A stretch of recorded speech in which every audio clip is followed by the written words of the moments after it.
अस्सलाम वालेकुम and welcome to my YouTube channel. Students, power distribution के लेक्चर सीरीज़ में आज हम बात करेंगे एसी पावर डिस्ट्रीब्यूशन की। जैसे तो मैंने आपको पहले बताया था कि पावर जनरेशन, पावर डिस्ट्रीब्यूशन और पावर ट्रांसमिशन के बारे में जिन वीडियोस के लिंक जो है मेरी डिस्क्रिप्शन में मौजूद हैं। मैंने आपको बताया था कि पावर जनरेशन जो होती है वो जनरेटिंग साइट्स पे होती है और मोस्टली जो है वो एसी में होती है। उसके बाद पावर ट्रांसमिशन जो होता है वो 3 फेज़ 3 वाट सिस्टम में किया जाता है, ठीक है। और उसके बाद पावर डिस्ट्रीब्यूशन होती है। पावर ट्रांसमिशन को हम दो कैटेगरीज़ में डिवाइड करते हैं।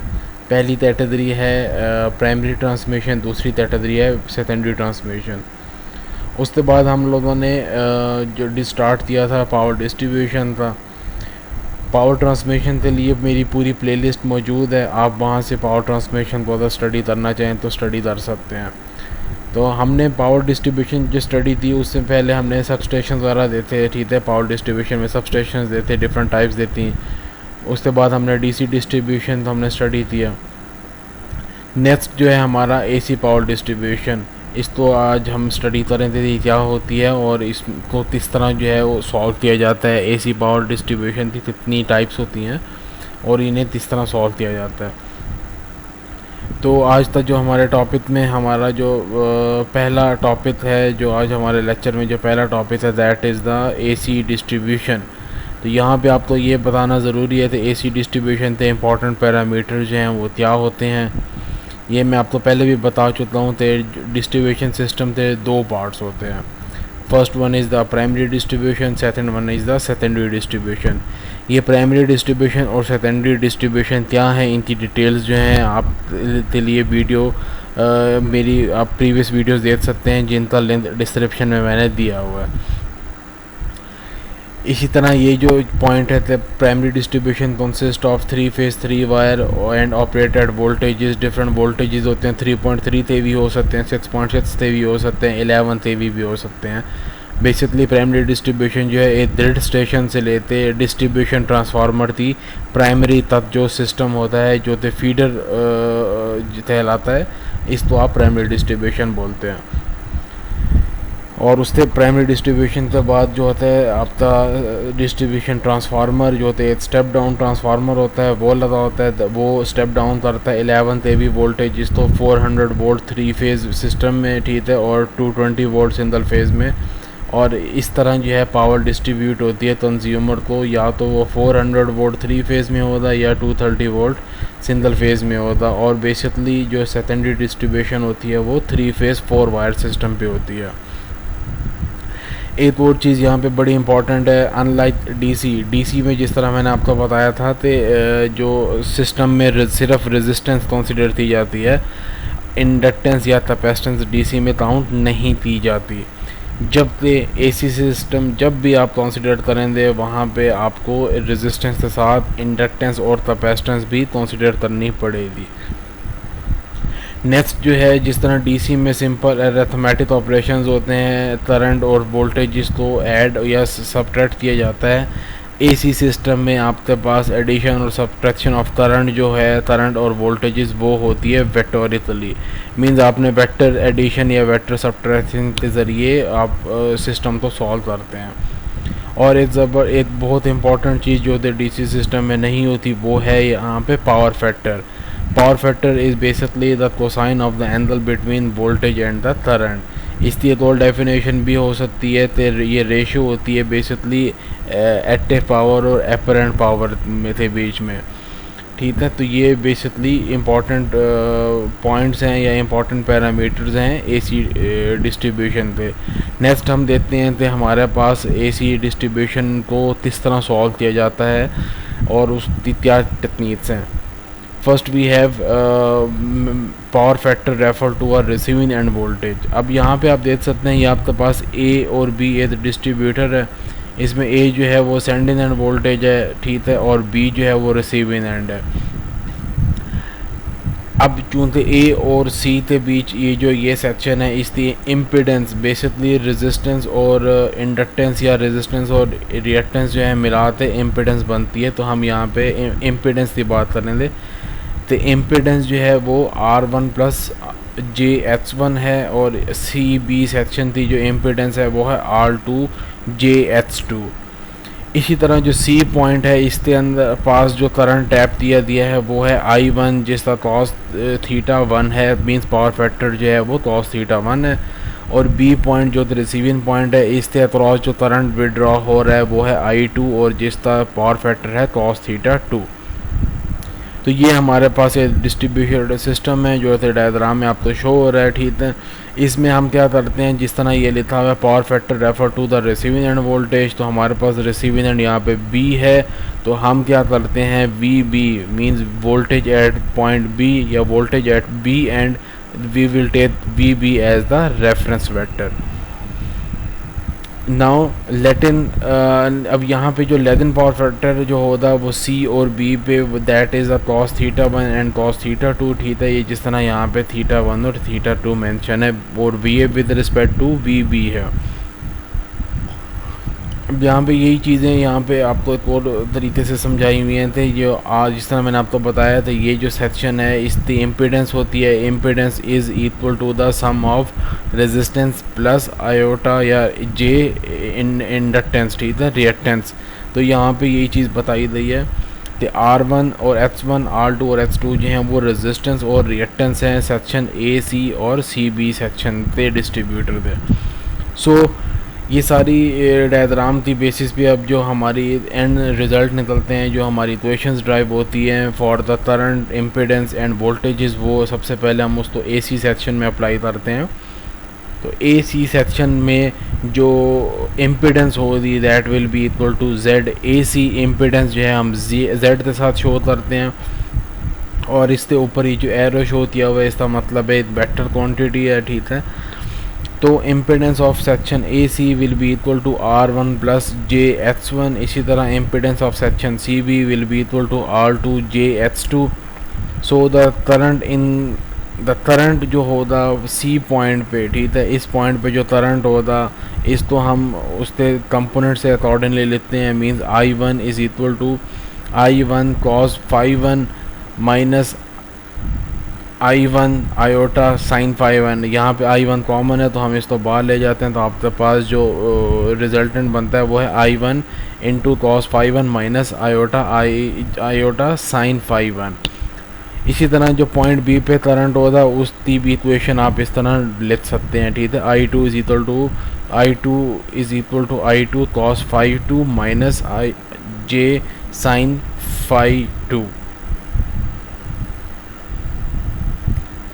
Next we have the current in the section CB। अब जो करंट सेक्शन CB में है वो आपके पास इस इक्वेशन के ज़रिए आपने यहाँ पे नोट डाउन कर लिया। नाउ अब अगर हमने करंट सेक्शन AC में देखना है, बेसिकली AC का जो करंट है वो सम है I1 और I2 के बराबर। तो आपने सिंपल I1 और I2 की जब आप वैल्यूज़ लेते हैं तो आपके पास रिजल्टेंट इक्वेशन जो IAC आता है, ठीक है, वो बेसिकली ये वैल्यू है। नाउ अब हम वोल्टेजेस की बात करते हैं। वोल्टेज इन सेक्शन CB, ठीक है, जो VCB के बराबर है। आपने सिंपल क्या करना है, करंट को इम्पीडेंस साथ मल्टीप्लाई करेंगे तो आपके पास कुछ इस तरह की इक्वेशन बनती है, इसको आप सॉल्व भी कर सकते हैं। इसी तरह जो करंट इन सेक्शन AC है, ठीक है, वो होता है VAC के बराबर। VAC is equal to current in AC section multiply by impedance of the AC section. Now AC current is equal to I1 plus I2, ये आप यहाँ से देख सकते हैं। और इम्पिडेंस जो है ZAC आपके पास देवन है, आपने वो वैल्यूज़ पुट अप थी और आप इसको रिजल्ट सॉल्व कर सकते हैं। सो इन सारे इक्वेशंस की बेसिस पे अब हमने निकालना थे सेंडिंग एंड वोल्टेज है वो इसके बराबर है। So according to KVL the sending end voltage VA will be equal to VB plus VCB plus VAC, and according to KCL the current sending end current will be equal to IA is equal to I1 plus I2। अब चूंकि हमने receiving and power, receiving end voltage तो या VB को हमने as a reference लिया था, ठीक है, रेफरेंस वेक्टर लिया है यहाँ पे। जिस तरह मैंने पहले भी बताया थे वोल्टेज जो है रिसीविंग एंड पे आपने उसका रेफरेंस लेना है।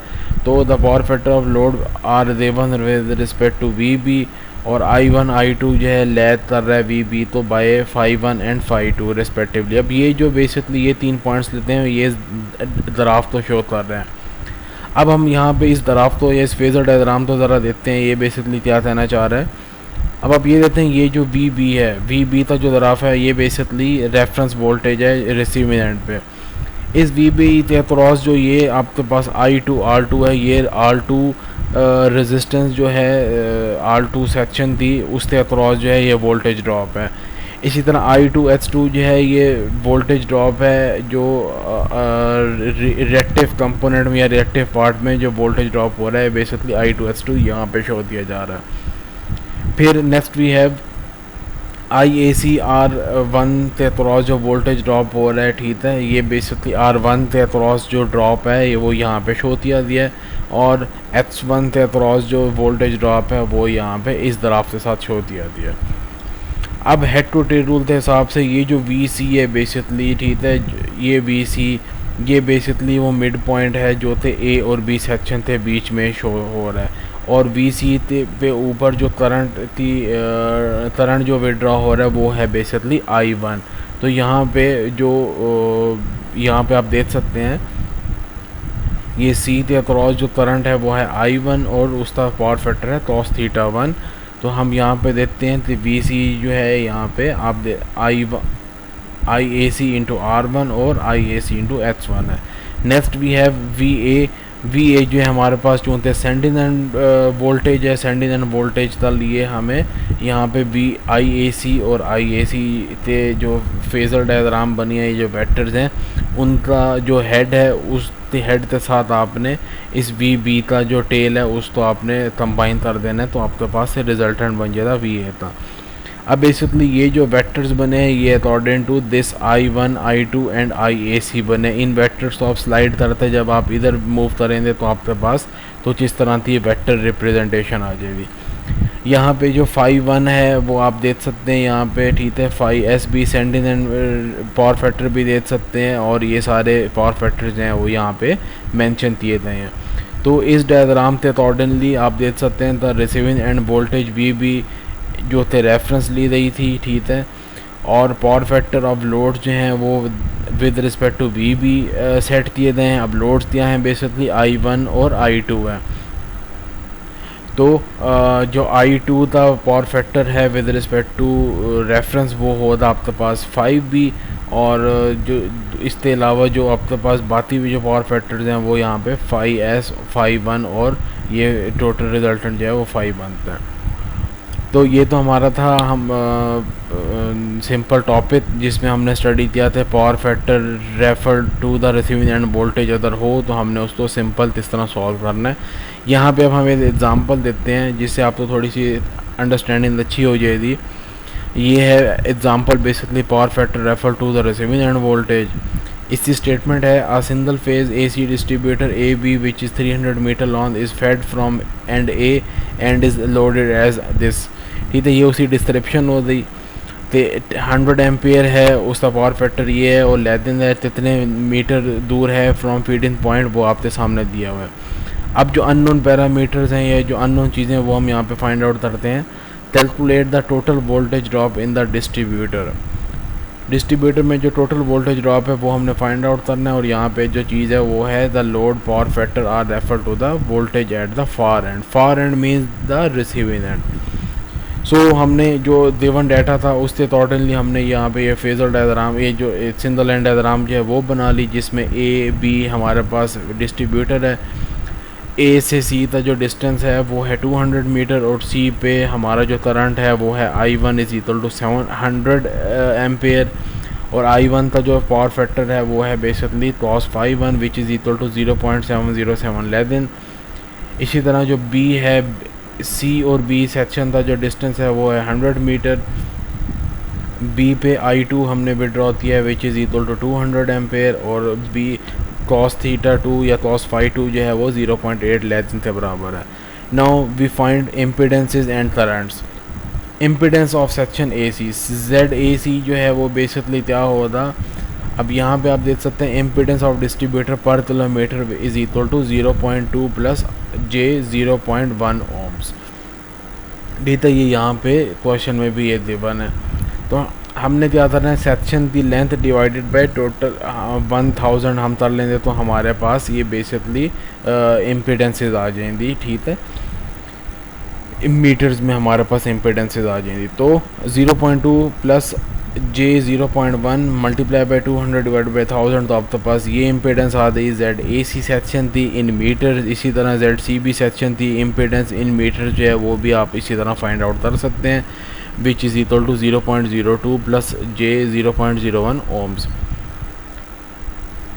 अब क्योंकि हमने वोल्टेज ये पॉइंट बी को एज अ रेफरेंस वेक्टर लिया है, तो अब हमारे पास दिया है load current at point B which is equal to I2 है, और I2 की इक्वेशन करंट के लिए जो बनती है वो है I2 into cos phi 2 minus iota sine phi 1। Values put up जब करते हैं तो आपके पास रिजल्टेंट आता है I2 is equal to 160 minus iota 120 amperes.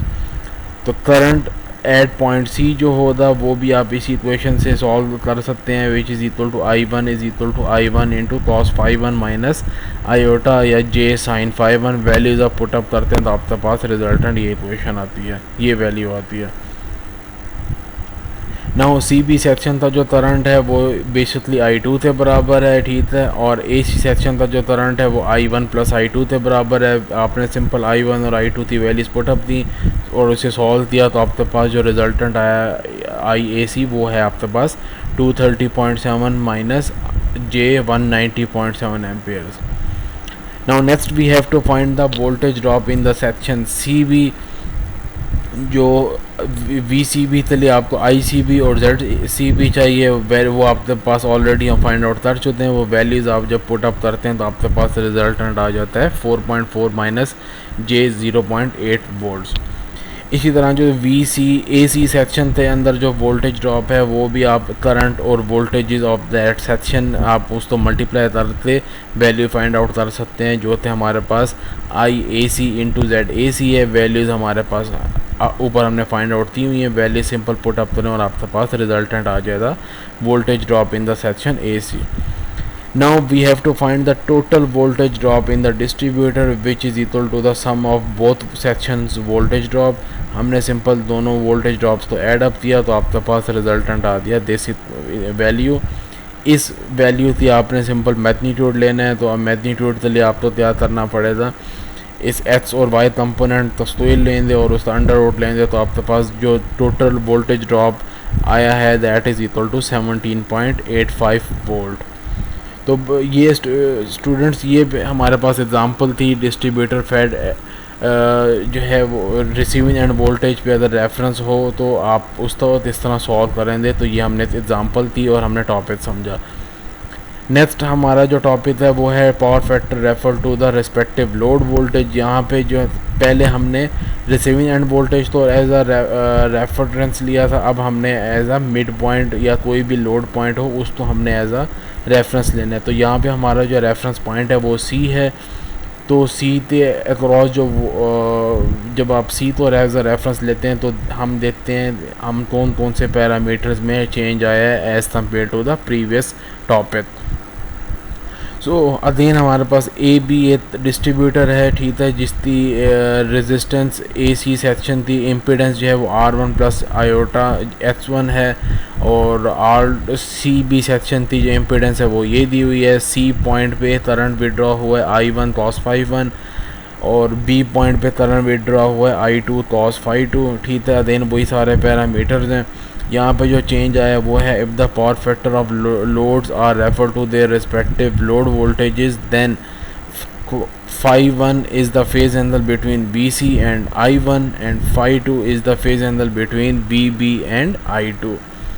So again we have to let that R1 X1 and R2 X2 are the resistance and reactance of the section AC and the CB of the distributor. So voltage drop in the section CB is equal to I2 into ZCB, ठीक है। वो value जब आपने put up थी तो आपके पास तो इस तरह का रिजल्ट इक्वेशन आई। तो voltage drop at point C जो होगा वो basically VB voltage at B point plus drop in the section C B, वो जो होते बेसिकली आपके पास ये इक्वेशन बन जाएगी।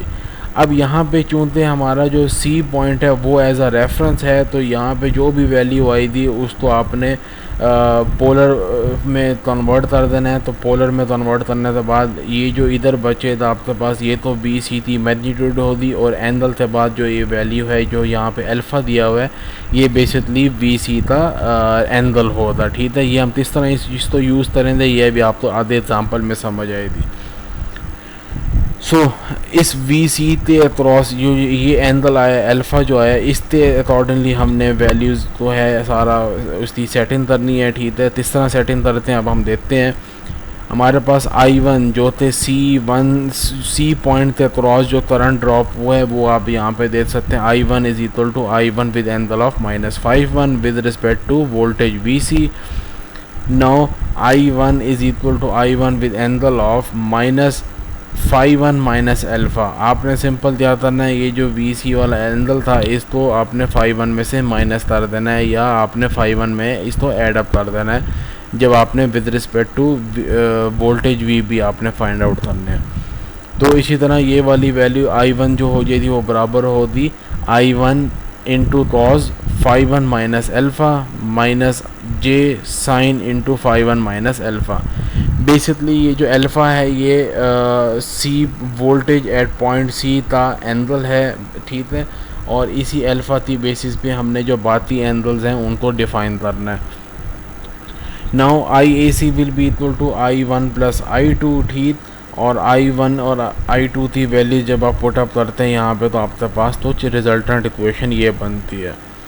Now we have to find the voltage drop in the section AC which is equal to IAC into ZAC। ठीक है, और वोल्टेज एट पॉइंट A या जो सेंडिंग एंड वोल्टेज है वो बेसिकली इस तरह फाइंड आउट कर सकते हैं, receiving end voltage plus the drop in section CB plus the drop in the section AC।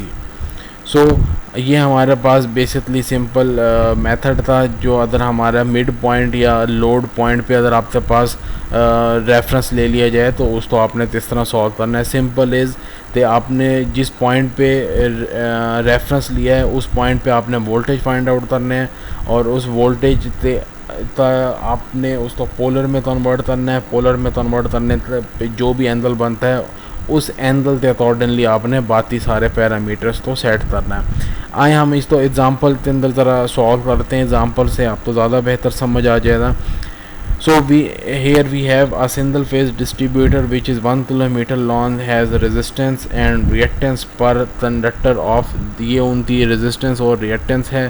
ठीक है, फार एंड वोल्टेज जो रिसीविंग एंड वोल्टेज है मींस ये बी पॉइंट पे वोल्टेज इस 200 वोल्ट है, और करंट जो ड्रॉ हो रहा है 100 एम्पेयर है, और power factor is 0.8 less than mid point of the distributor. ठीक है, mid point of the distributor का मतलब है कि ये जो टोटल लेंथ है वो 1000 मीटर थी, मिड पॉइंट बनता है 500 पे। So this point have the distance 500 metre from the feeding point.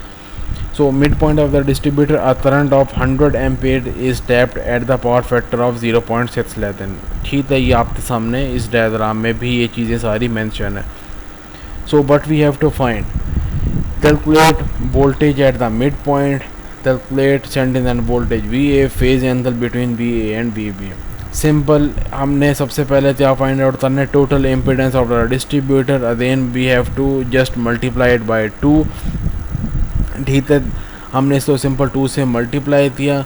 अच्छा, नेक्स्ट है हमारे पास impedance of the section AM। ठीक है, AM सेक्शन की इम्पीडेंस आपने सिंपल क्या करना है, इसको ये बेसिकली 0.2 इंटू 0.2 प्लस J 0.3 है, इसको आपने इस 500 डिवाइडेड बाय 1000 से मल्टीप्लाई करना है, तो आपके पास अगेन यही वाला जो वैल्यू है ये आ जाएगी।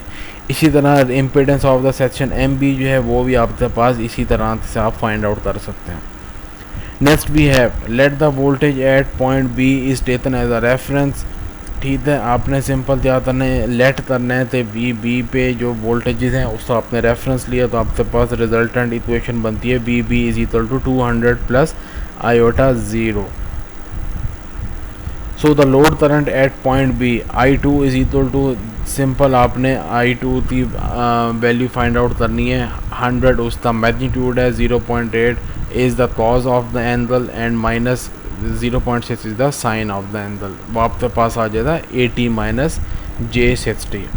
So current in the section MB is equal to this value, and now the drop in the section MB will be equal to VMB is equal to IMB into ZMB।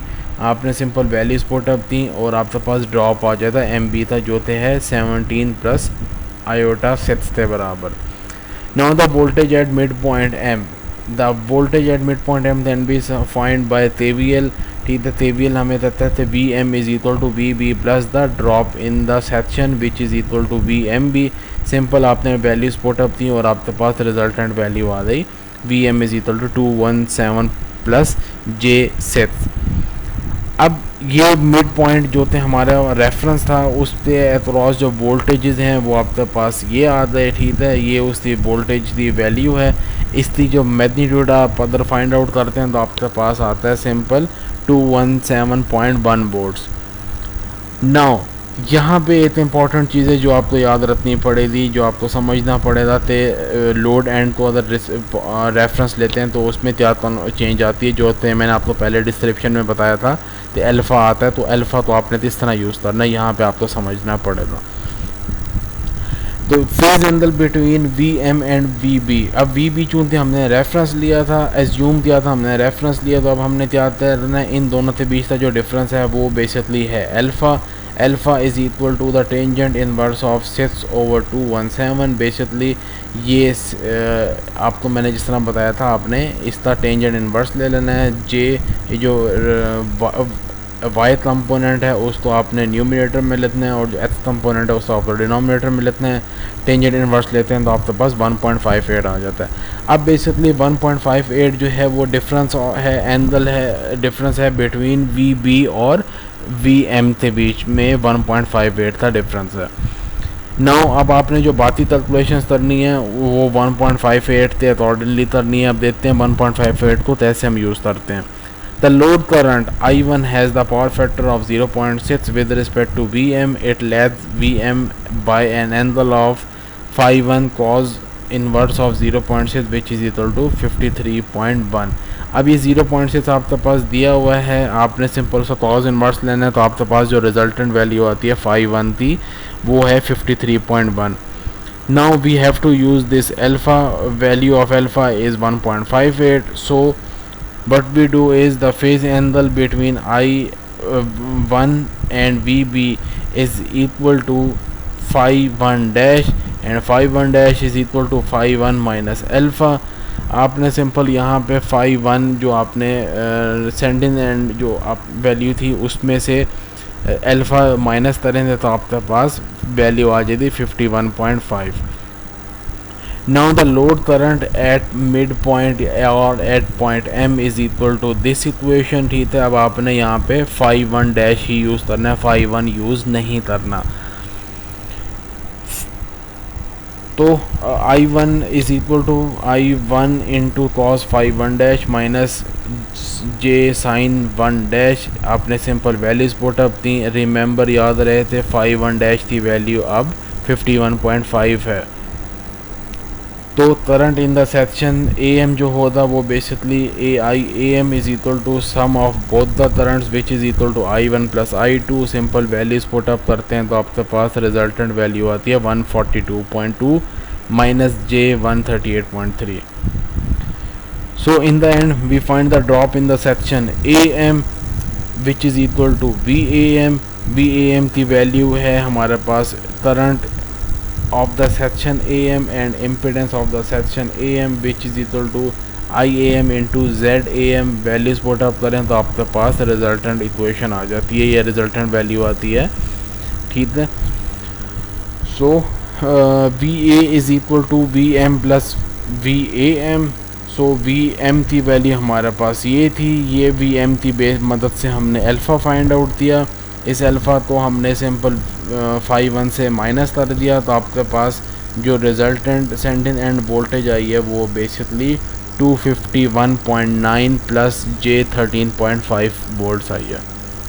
और sending end voltage की जो magnitude है वो है 252.32 और the phase angle theta between V A and V B is given by, अब आपने क्या करना है, सिंपल इसका टेंजेंट इनवर्स ले लेना है, मींस बाय 13.5 डिवाइडेड बाय 251.9 से इसको सॉल्व करते टेंजेंट इनवर्स लेंगे तो आपके पास वैल्यू आ जाएगी 3.07।